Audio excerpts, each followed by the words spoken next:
I never thought I'd hear my own wife compare me to another man, especially not her ex. It was a Sunday evening. We were having dinner, just the two of us. Hania, my wife of 7 years, had been scrolling through her phone most of the time. I asked her, "Can you put that down? I've barely seen you all week." She sighed, rolled her eyes, and said something that shattered me completely. "You know, my ex used to plan things better. He knew how to make me feel special. You should learn from him." I froze. I laughed nervously, thinking maybe she was joking, but she wasn't. Her tone was sharp, deliberate, and full of resentment. I stared at her, my appetite gone. "Excuse me?" I asked slowly. She smirked, stabbing her fork into her food. "I'm just saying, you've gotten boring. You work, come home, sleep. At least he knew how to have fun."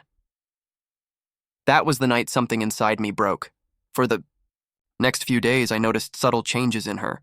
Late-night texts, secretive calls. Suddenly, she started dressing up more when going out with friends. When I asked who she was meeting, she'd snap, "Stop being insecure. Not everything is about you." But my gut knew something was wrong. One night, while she was in the shower, I checked her phone. I didn't want to. I hated myself for it. But deep down, I already knew what I was going to find, and I was right. There were hundreds of messages with her ex, Daniel. She'd been talking to him for months, late-night flirty chats, old pictures exchanged, even hotel bookings under fake names. Every business dinner she claimed to have was with him.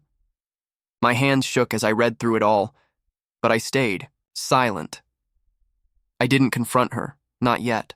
I wanted her to bury herself deeper. Over the next week, I started gathering evidence. Screenshots, call logs, credit card statements. I even installed a small audio recorder in her car, and then I caught them. One evening, while she thought I was working late, I tracked her location through our shared account. She was at a hotel downtown. I parked nearby and waited. At 10:30 p.m., I saw them leave together, holding hands, laughing like teenagers. That's when I knew our marriage wasn't just broken. It was dead. But instead of confronting her there, I went home. I wasn't going to scream. I wasn't going to cry. I was going to plan my revenge carefully. A week later, I made dinner reservations at her favorite restaurant and invited her out. She was glowing, probably thinking I was trying to win her back.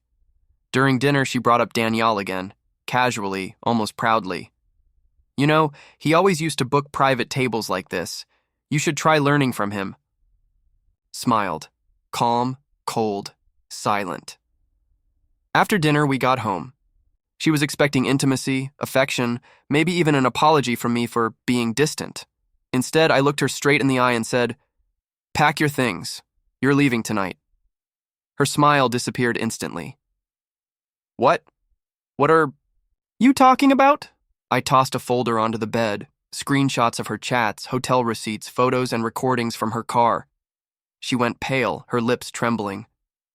Wait, it's not what it looks like." I laughed bitterly. "No, Hania, it's exactly what it looks like." She dropped to her knees, begging, crying, clawing at my arm. "Please, I made a mistake. It meant nothing. Don't throw." Away 7 years of marriage, but I didn't budge. You compared me to him. You mocked me. And then you crawled back to him behind my back. There's nothing left to save. I called her parents right there, put them on speaker, and told them everything. Her father was silent. Her mother sobbed. Hania screamed at me to stop humiliating her, but I wanted her truth out in the open. The next morning, I filed for divorce. That's when the tables turned.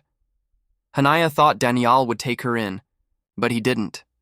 Turns out he had a fiancé he never told her about. The moment she left me, he blocked her completely. She lost me, lost him, and when her parents found out the full extent of her cheating, they refused to take her back in. Within a month, she was living in a small rented flat struggling to pay bills. Meanwhile, the divorce worked entirely in my favor. With the proof I had, my lawyer secured the house, our savings, and even the car for me. Hania walked away with nothing but her clothes and a few pieces of jewelry. Last week, she showed up at my door crying, begging to come back. Please. I was stupid. I didn't know what I had until I lost it. Give me one more chance. I looked at her for a long moment, remembering the night she mocked me at the dinner table, comparing me to a man she was already sneaking around with. I said only one sentence before closing the door in her face. Go ask your ex if he'll take you back. I didn't need to raise my voice. I didn't need to fight. She destroyed herself. And now I live peacefully, without betrayal, without lies, and without her shadow hanging over me. She mocked me once. She begged me later. But when it was my turn, I didn't beg back.